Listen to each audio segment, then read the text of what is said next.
नमस्कार। आपकी खबर यूट्यूब न्यूज चैनल के इस अंक में आपका स्वागत है। मैं हूं विवेकानंद उपाध्याय। कल 15 फरवरी को झारखंड की राजधानी रांची में भाजपा कार्यालय के आसपास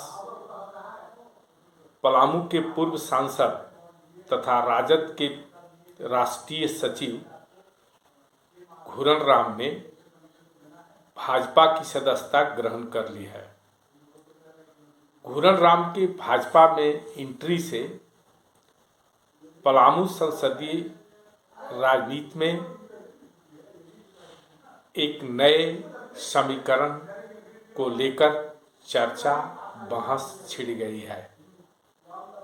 घूरन राम का भाजपा में एंट्री भाजपा की राजनीति में पलामू संसदीय चुनाव क्षेत्र से चुनाव लड़ने की मंशा रखने वाले वर्तमान सांसद पीडी राम तथा दूसरे संभावित प्रत्याशियों के लिए खतरे की घंटी बन गई है।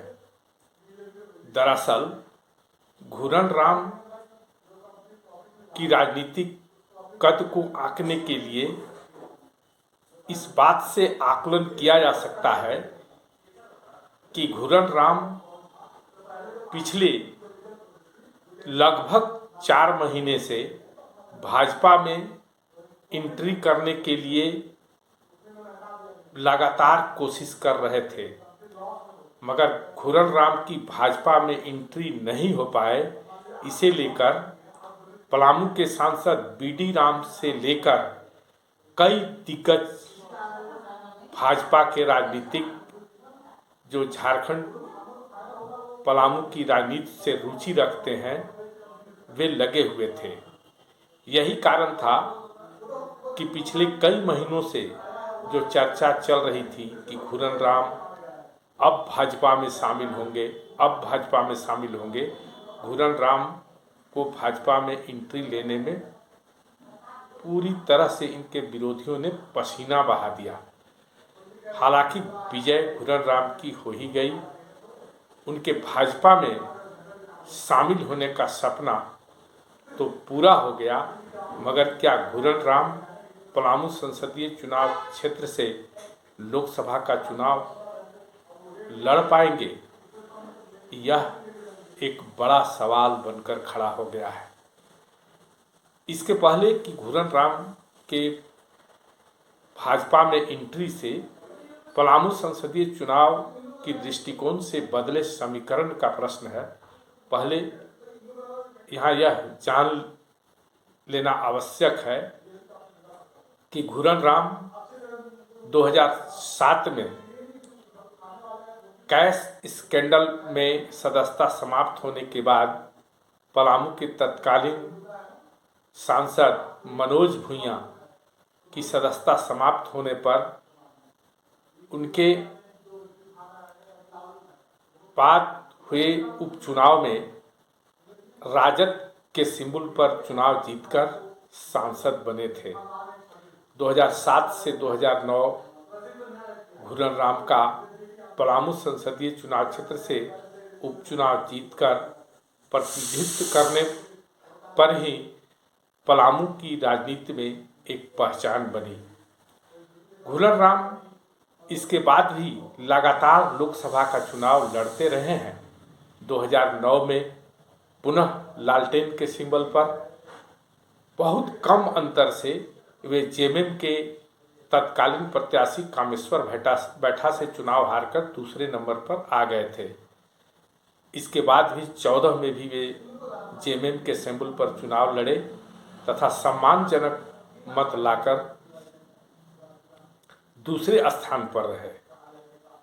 तात्पर्य यह कि मोदी लहर में भी घूरन राम 14 तथा 19 में भी चुनाव लड़े तथा दूसरे स्थान पर रहे। सम्मानजनक वोट लाकर सिर्फ अपने व्यक्तित्व के बल पर पार्टी सिंबल 2014 तथा 19 के चुनाव में उनके लिए बहुत मायने नहीं रख रहा था, क्योंकि वे जिस सिंबल पर चुनाव लड़े उस सिंबल में बहुत अधिक महत्व नहीं रह गया था, विशेषकर मोदी लहर में।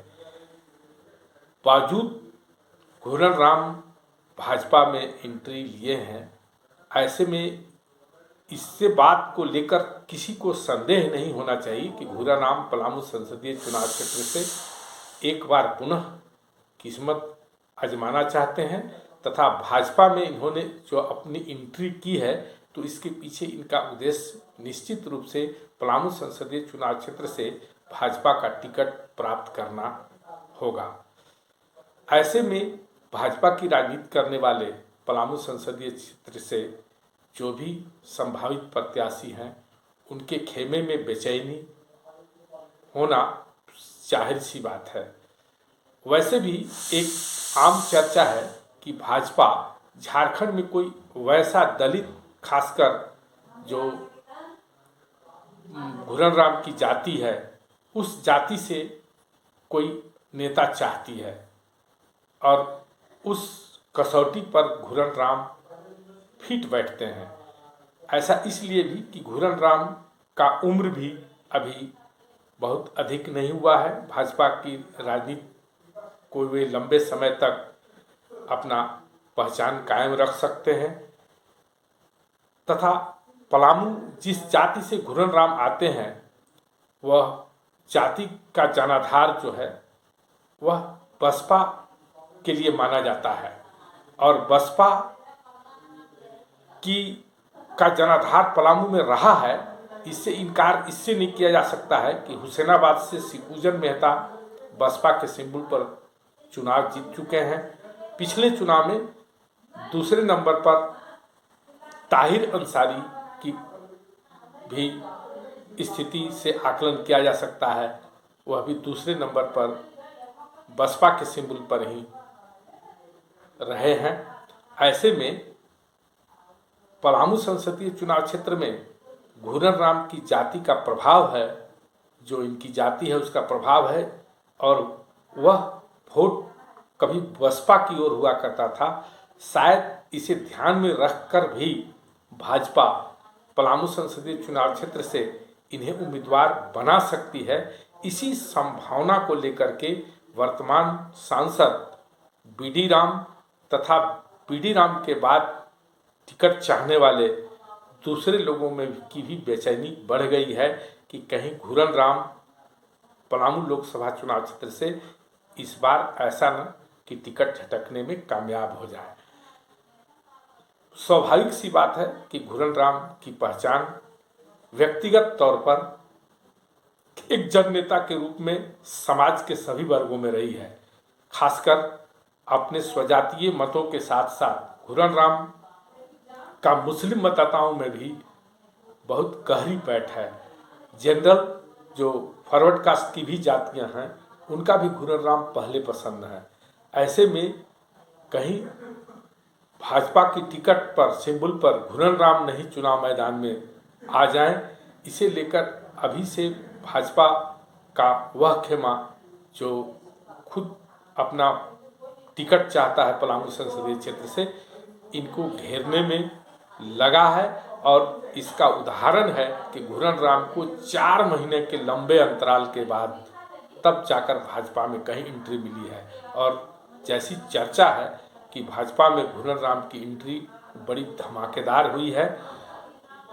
स्टैंडिंग कमेटी के चेयरमैन रविंदर राय ने घूर्णन राम के प्रशंसा में कसीदे भी कसा है। इससे भी जाहिर होता है कि घूर्णन राम की भाजपा में एंट्री कोई सामान्य परिस्थिति में नहीं हुई है। इनके सभी विरोधियों के द्वारा दीवार खड़ा करने के बावजूद घूर्णन राम की भाजपा में यदि एंट्री हुई है तो निश्चित रूप से कहीं बड़े नेता का इनके पीछे हाथ है। और ऐसे में घूर्णन राम ने भाजपा में एंट्री करने के साथ ही अपने विरोधियों को जो टिकट चाहने के लिए पलामू संसदीय चुनाव क्षेत्र से पहले से लगे हुए थे उनके लिए एक मुसीबत खड़ी कर दी है और टिकटार्थियों के दौड़ में घूर्णन राम का भी नाम महत्वपूर्ण रूप से सामने आ गया है। ऐसे में आने वाला समय में भाजपा का जो सबसे सुरक्षित संसदीय क्षेत्र पलामू है, वहाँ से कौन उम्मीदवार बनेगा, यह तो पार्टी भाजपा जैसे पार्टी में वर्तमान में मोदी और अमित शाह के अलावा कोई नहीं कह सकता है। किंतु इतना जरूर कहा जा सकता है कि पलामू संसदीय चुनाव क्षेत्र में घूर्णन राम के भाजपा में एंट्री से गढ़वा तथा पलामू में एक नए राजनीतिक समीकरण का सूत्रपात हुआ है और उस राजनीतिक नए समीकरण में घूर्णन राम कितना भारी पड़ेंगे या आने वाला समय निर्धारित करेगा। आज के इस अंक में इतना ही।